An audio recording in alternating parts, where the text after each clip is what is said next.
Halo, selamat pagi Indonesia. Ketemu lagi dengan saya, Dr. Pot. Kali ini saya akan berbagi informasi yang sangat penting, ya. Yang kalau bangsa kita mau melakukannya, insya Allah kita bisa terbebas dari wabah COVID-19 ini, ya. Apa itu dan kenapa bisa seperti itu? Mari kita lihat penjelasannya berikut ini. Yang pertama, ya, COVID-19 ini menginfeksi dunia sejak dari Wuhan hingga saat ini sudah lebih dari 1 tahun, ya, dan para ahli, ya, menghasilkan melakukan ribuan penelitian untuk mengungkap siapa sebenarnya virus COVID-19 ini. Bagaimana sifat naturalnya? Apakah dia bisa dikalahkan? Nah, dari intisari berbagai macam penelitian itulah kita bisa mengetahui bagaimana sifat dasar dari virus COVID-19 yang paling penting, yaitu masa infeksi atau spektrum infeksi COVID-19. Masa ketika COVID-19 ini bisa menular, ketika seseorang tertular, itu bisa menularkan ke orang lain, itu namanya masa infeksi. Ya. Masa infeksi COVID-19 setelah kita sarikan dari berbagai macam penelitian, itu tidak mungkin lebih dari 34 hari. Penjelasannya gimana? Penjelasannya adalah masa inkubasi COVID-19, masa inkubasi itu ketika orang terkena, itu si virus COVID-19 ini akan berkembang biak dulu dalam tubuhnya. Sehingga muncul gejala. Nah, itu namanya masa inkubasi. Dari dia masuk, kemudian berkembang biak, kemudian muncul gejala. Itulah masa inkubasi. Itu 2 sampai 14 hari. Tidak mungkin lebih dari 14 hari. Kita sudah tahu ini. Sifat dasar ini penting banget ya. Jadi orang yang kalau terinfeksi di sini, ada yang mulai gejalanya hari kelima, rata-rata hari kelima sampai ke-6. Ada juga yang hari ke-10, sebagian kecil hari ke-14 baru muncul gejala. Lebih dari ini tidak ada data ya. Terus kemudian setelah orang itu muncul gejala, ternyata dia masih memiliki masa infeksi lagi, masa menular lagi. Yaitu mulai muncul gejala ditambah 10 hari. Ya, anggap aja yang terakhir muncul gejala hari ke-14 tambah 10 hari ke-24 ya. Ini masa-masa paling infeksi dari virus COVID-19. Untuk para ahli sepakat untuk COVID-19 yang menginfeksi berat ya, itu ditambah 10 hari lagi untuk kehati-hatiannya. 10 hari lagi dianggap ya sebagian kecil sekali itu masih ada potensi untuk menular. Nah, jadi secara keseluruhan 14 hari masa inkubasi ditambah 20 hari masa menular, ini keseluruhannya adalah 34 hari. Jadi, kita bisa mengalahkan dari sifat ini ya, sifat dasar masa infeksi ini, kita bisa mengalahkan virus COVID-19 ini jika kita mau lockdown selama 34 hari. Seluruh penduduk Indonesia semuanya harus ada di rumah ya. Mulai anggap aja hari ke-0 ini.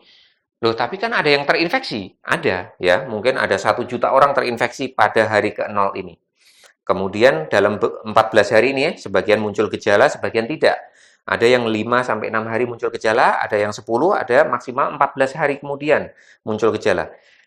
Yang ringan dan tidak bergejala dirawat di rumah. Yang sedang dan berat harus dirawat di rumah sakit. Nah, setelah itu, setelah muncul gejala semuanya, anggap aja ini karena kita lockdown, kita nggak ketemu orang-orang lagi, nggak ada penularan lagi yang ke orang lain lagi ya. Orang-orang ini, yang 1 juta orang tadi, itu setelah itu memiliki masa menular 10 hari atau maksimal 20 hari. Jadi kita biarkan sampai 34 hari ya.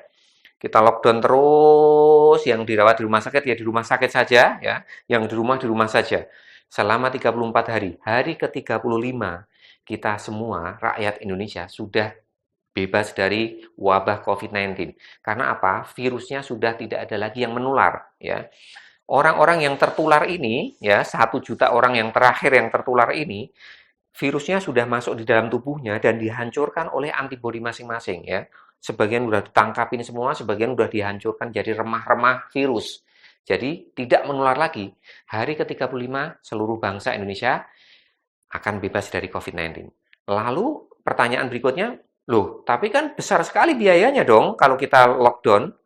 Nah, ternyata tidak ya. Kalau kita lockdown 34 hari, biayanya ini saya hitungkan sekalian ya, biar membantu ya. Membantu kita mengetahui gambarannya ya. Biaya lockdown selama 34 hari berapa banyak? Di Indonesia ini ada rakyat yang miskin. Rakyat miskin ini perlu dibantu ya. Pasti kalau lockdown nggak bisa makan dia. Kemudian rakyat rentan miskin. Ini juga orang yang tiap hari harus bekerja keluar rumah, ini juga rentan rentan miskin. Mereka ini pasti kalau di lockdown, mereka nggak bisa makan. Mereka harus dikasih makan juga, ya. Kemudian tambahan orang yang jatuh miskin selama pandemi 1 tahun ini. Itu mereka yang tiga golongan ini yang harus diberi makan. Nah, orang yang golongan calon menengah dan elit itu tidak usah diberi makan. Mereka harus menyediakan makanan untuk diri mereka sendiri, keluarga mereka sendiri. Seperti itu. Lalu biayanya berapa untuk memberi makan orang yang miskin, rentan miskin, dan orang yang baru jatuh miskin ini? Kita jumlah orangnya ya, menurut data tahun Agustus 2020, 25 juta orang miskin. Kemudian yang rentan miskin yang tiap hari harus membanting tulang, kalau nggak keluar rumah nggak dapat makan, itu 49,8 juta orang. Ya. Kemudian tambahan rakyat yang jatuh miskin selama 1 tahun kurang lebih 5,7 juta orang. Totalnya kurang lebih 80 juta jiwa ya.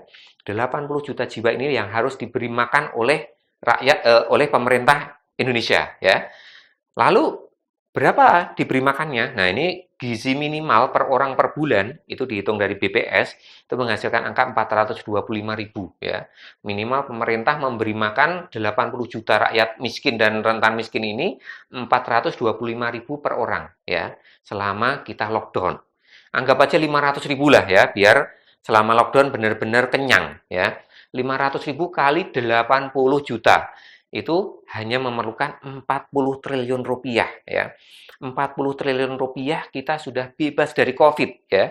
Setelah itu kita bisa memulai lagi ekonomi, kita bisa memulai lagi sekolah, kita bisa bebas. Tapi setelah itu orang yang dari luar negeri harus benar-benar di-screening ketat ya. Mereka semua wajib karantina 14 hari, tidak boleh lagi. Dan kalau cara kita ini ditiru oleh seluruh negara di dunia, maka dunia ini juga akan terbebas dari COVID-19. Gitu. Oke, udah jelas ya berarti ya. Jadi biayanya nggak terlalu mahal.